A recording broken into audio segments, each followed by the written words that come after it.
नमस्कार दोस्तों, मैं हूं नवीन पाटीदार और आप देख रहे हैं वॉइस ऑफ एमपी। एमपी में उपचुनाव की रणभेरी बज चुकी है, जहां सिंधिया 22-23 तारीख को चंबल संभाग में आ रहे हैं, क्योंकि आगामी उपचुनाव है और उनका आना भी जायज़ है। ऐसे में कांग्रेस ने भी उनको घेरने की पूरी तैयारी कर ली है और कांग्रेस एक बड़े पैमाने पर जो है उनके आने से पहले धरने प्रदर्शन का आयोजन करने जा रही है। ऐसे में हमारे साथ मौजूद है वरिष्ठ पत्रकार मुस्तफा हुसैन जी, जिनसे जानेंगे कि किस तरह के हालात जो है उपचुनाव से पहले भारतीय जनता पार्टी और कांग्रेस में बने हुए हैं। मुस्तफा जी, स्वागत है आपका।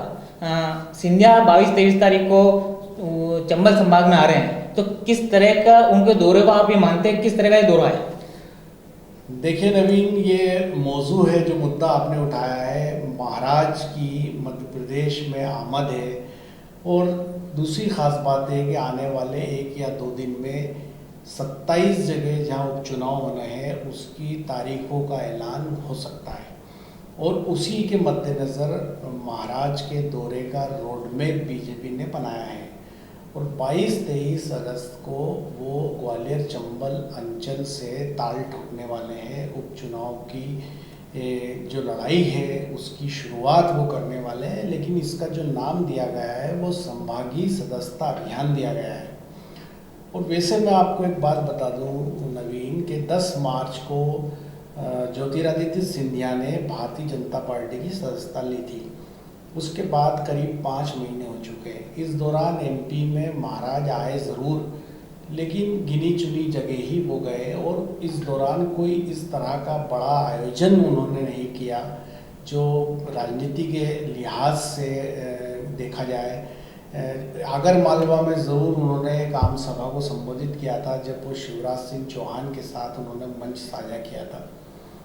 और ये जो ग्वालियर चंबल अंचल है, ये उनका जो होम टाउन है कहा जा सकता है। ये वहीं से इनकी राजनीति की शुरुआत होती है। और ग्वालियर चंबल अंचल में सिंधिया यदि आते हैं और उपचुनाव 27 सीटों पे होना है, जिसमें सर्वाधिक सीटें ग्वालियर चंबल अंचल की ही है, तो जाहिर तौर पे राजनीति तो होगी, माहौल गरमाएगा और कांग्रेस भी तीर कमान खींचेगी। और इसीलिए जो खबरें हमारे पास आ रही है, आपके पास आ रही है, वो ये आ रही है कि कांग्रेस ने हल्ला मचाना शुरू कर दिया है। उनका कहना है कि कोरोना काल चल रहा है और बहुत सारे जो है रिस्ट्रिक्शंस लगाए हुए हैं। ऐसे में सिंधिया का जो दौरा है वो ठीक बात नहीं है और कांग्रेस इसका विरोध करेगी। और उन्होंने ऐलान कर दिया है कि जितने दिन सिंधिया ग्वालियर चंबल अंचल में रहेंगे वो धरना प्रदर्शन करेगी, इस दौरे का विरोध करेगी कि कोरोना काल के अंदर इस तरह का दौरा बीजेपी ने आयोजित किया है। तो कुल मिलाकर के कांग्रेस ने विरोध शुरू कर दिया है। और उसको एक बात पता है कांग्रेस को कि ये जो उपचुनाव है 27 सीटों पर, इसमें जो बीजेपी का हुक्म का इक्का है वो सिंधिया है और सिंधिया ही इस चुनाव को लीड करेंगे, क्योंकि जो सीटें खाली हुई है वो अधिकांश जो है सिंधिया समर्थकों के इस्तीफे से खाली हुई है। तो ऐसे में इन क्षेत्रों में, और ग्वालियर चंबल अंचल सिंधिया का इलाका है, तो फ्रंट लाइन पे सिंधिया रहेंगे। और कांग्रेस को मालूम है कि सिंधिया को अगर हमने दबोच दिया, सिंधिया को यदि बैकफुट पर धकेल दिया, तो आने वाले उपचुनाव में वो सीन बदल सकती है। इसीलिए आपने देखा होगा और आपने कई खबरें भी बनाई कि लगातार कांग्रेस जो है वो सिंधिया पे अटैक कर रही है। सोशल मीडिया पर भी एक बड़ा अभियान कांग्रेस ने छेड़ा हुआ है, जिसमें सिंधिया को की छवि धूमिल करने की कोशिश कांग्रेस कर रही है। और जैसे ही इस दौरे का ऐलान हुआ, ये पहला दौरा है ग्वालियर चंबल अंचल का पॉलिटिकल पॉइंट ऑफ व्यू से हम देखें, उपचुनाव के पहले यदि हम देखें, तो सिंधिया भी चाहेंगे कि वो अपना पूरा दम बताए, पूरी ताकत बताए और वहाँ पे दिखाएं कि कितने बड़े पैमाने पे कांग्रेस छोड़ के लोग बीजेपी की सदस्यता ले रहे हैं। तो दूसरी तरफ कांग्रेस भी उनको रोकने के लिए तैयारी में जुटी है और उसी सिलसिले में उसने 3 दिन के धरने का ऐलान किया है। तो मुस्तफा जी, आपने बताया कि चंबल संभाग में उनका जाना भी जायज़ है, क्योंकि वह उनका गढ़ है। तो अब क्या बाकी अन्य सीटें भी है जहां पर भी उनके कई उम्मीदवार जो हाल ही में आज बीजेपी में आए और जो मंत्री बने, तो क्या जैसे बात की जाए सुहासरा की, तो क्या वे यहाँ पे भी आएंगे या फिर और कोई सीटें जो वहाँ पे भी जाएंगे, क्या सिर्फ चंबल संभाग में ही दौरा करेंगे? नहीं, अभी जिस दौरे की हम बात कर रहे हैं ये ग्वालियर चंबल अंचल का है, जहाँ संभागीय सदस्यता अभियान की शुरुआत वो कर रहे हैं। और जैसे ही तारीखों का ऐलान होगा तो सारी सीटों पर सिंधिया प्रचार के लिए डेफिनेट जाएंगे, क्योंकि अगर सुहासरा की जैसे आपने बात की है तो निश्चित तौर पर मालवा में सिंधिया का बड़ा जनाधार है। तो और पूरे मध्य प्रदेश में चुनाव की कैंपेन महाराज और शिवराज के हाथों में ही रहेगी और जाहिर तौर पे सारी सीटों पे वे प्रचार करते हुए दिखेंगे, वोट मांगते दिखेंगे। और लाजमी भी है क्योंकि जब सिंधिया बीजेपी में आए हैं तो अब ये इस्तीफे उन्होंने कराए हैं, सरकार को समर्थन विड्रॉ करा के बीजेपी का साथ थामा है। तो इस सरकार को कंटिन्यू करने के लिए ज़्यादा उम्मीदवार जिताना ज़रूरी है, इसलिए सिंधिया को मोर्चा संभालना ही पड़ेगा और संभालेंगे। नमस्कार जी, एक और मेरा मुद्दा है कि उपचुनाव से पहले जो है बेरोजगारी का मुद्दा भी अभी हाल ही में जो गरमाया हुआ था, तो शिवराज ने उस पर मास्टर स्ट्रोक खेल के और ये ऐलान कर दिया कि एमपी में के युवाओं को ही नौकरी दी जाएगी, जिसे भी कांग्रेस अब घेरने में लगी हुई। आज सुबह भी एक बयान कमलनाथ का आया था, लेकिन उसके बाद जो बीजेपी के नेता भी जो हैं वे लगातार सोशल मीडिया के जरिए हमले कर रहे हैं और खुद घेरने में लगे हैं बीजेपी को। जैसे अजय विश्नोई की बात की जाए तो उन्होंने भी एक ट्वीट किया है, वो भी कह रहे हैं कि पहले देखना चाहिए और ये करना चाहिए। किस तरह की क्या मानते हैं ट्वीट को? नहीं देखिए, ये एक बीजेपी की अगर बात करें तो अंदरूनी तौर पे बीजेपी में एक बड़ा घमासान तो है।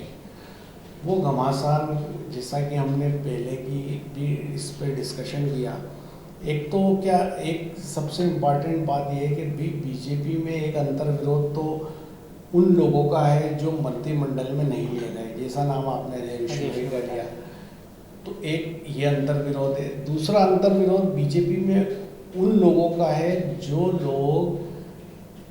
27 जगह जहाँ उपचुनाव होने हैं और वहाँ वो लोग अब तक पॉलिटिक्स किया करते थे, लेकिन अब वहाँ से महाराज समर्थक चुनाव लड़ेंगे। जैसे दीपक जोशी की हम बागली से बात करें, सीतामऊ सुहासरा से राधेश्याम पाटीदार की बात करें, तो ऐसी तमाम सीटें जहाँ पे अब तक जो बीजेपी के लोग चुनाव लड़ा करते थे अब उनका पत्ता साफ हो गया, अब उनकी जगह सिंधिया समर्थक मैदान में आ गए, तो उनकी राजनीति तो सिफर हो गई। तो ऐसे लोगों का अंतर्विरोध है। और तीसरा एक और अंतर्विरोध बीजेपी में दिखाई देता है इस समय, वो है पावर प्ले का। जैसे कि पहले के 3 कार्यकाल हमने शिवराज सिंह चौहान के देखे थे, उसमें वन वे ट्रैफिक था, वो सुपर पावर थे, जो फैसले वो लेते थे वो दिल्ली मान्य कर देती थी, उनकी राह में कोई रोड़ा नहीं था। लेकिन इस समय मध्य प्रदेश में कई पावर सेंटर हो गए हैं। शिवराज सिंह चौहान के अलावा यदि हम बात करें तो नरोत्तम मिश्रा ताकत में है, इसके अलावा सिंधिया अलग है, वीडी शर्मा जो प्रदेश बीजेपी अध्यक्ष है वो पावर सेंटर है, सुहास भगत जो संगठन महामंत्री है, सेंट्रल मिनिस्टर नरेंद्र सिंह तोमर अपनी जगह, और अब दिल्ली का वैसा सपोर्ट शिवराज के साथ नहीं है। तो ये 3 स्तरीय विरोध बीजेपी में इस समय देखा जा रहा है।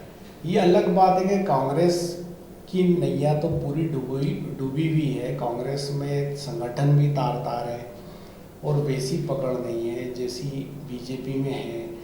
तो कांग्रेस के लिए तो लड़ाई हिमालय चढ़ने जैसी ही है, पर फिर भी ये जो मैंने आपको बताया कुछ इस तरह का अंतर्विरोध बीजेपी फेस कर रही है। अब उनके जो लोग हटाए जाएंगे उपचुनाव में और जो सिंधिया समर्थक चुनाव लड़ेंगे तो वो लोग कितना कोऑपरेट करते हैं उनको, जैसे राधेश्याम पाटीदार। अब सीतामऊ सुहासरा पे भी ये कहा जाता है कि यहाँ पाटीदार नेता बनाते हैं, करीब 15,000 वोटर पाटीदार है, वो अपनी जगह अलग बात है, लेकिन पाटीदार वहाँ की मुख्य धारा से जुड़े हुए हैं। पाटीदार वहाँ के कारोबार बिजनेस सब में दखल रखते हैं, तो जिधर वो हवा का रुख मोड़ना चाहते हैं उधर चला जाता है। तो यदि वहाँ से हरदीप सिंह डंग आते हैं तो राधेश्याम पाटीदार कितना सपोर्ट करते हैं, ये उपचुनाव में पता चलेगा। और इसी सब अंतर्विरोध को लेकर कांग्रेस उत्साहित है और ये वो मानती है कि उपचुनाव के अंदर ये विरोध उनको उनका बेड़ा पार लगा देगा, फायदा पहुँचाएगा। अब ये अंतर्विरोध कितना शिवराज और महाराज कम कर पाते हैं ये उपचुनाव बताएंगे। मुस्तफा जी, एक सवाल और मेरा बनता है कि महाराज का जो दौरा है चंबल संभाग का है, ये दौरा भी जहाँ तक हमें सूत्रों ने बताया कि ये दौरा भी जो है विवादों में गिरता नजर आ रहा है, क्या कैसी खबर है? देखिए, खबर ये है इस मामले में, जो हमने जानकारी ली है वो ये है कि महाराज का जो सदस्यता, संभागीय सदस्यता अभियान का जो कार्यक्रम है, उसका जो इनविटेशन गया है, उस इनविटेशन के अंदर केवल प्रदेश बीजेपी अध्यक्ष वी.डी. शर्मा का नाम है और ज्योतिरादित्य सिंधिया का नाम है और शिवराज सिंह चौहान का नाम है। बाकी जैसे नरोत्तम मिश्रा का नाम गायब है, प्रभात झा का नाम गायब है, और भी कई सीनियर लीडर है जिनका नाम उस इनविटेशन में नहीं है। उसी को लेके बीजेपी के अंदर बातें चल रही है, विरोध की बातें आ रही है कि भाई जो दूसरे कद्दावर नेता है ग्वालियर चंबल अंचल के, उनके नाम क्यों नहीं आए। तो अब ये चीज़ें हैं जिसको लेके बीजेपी में एक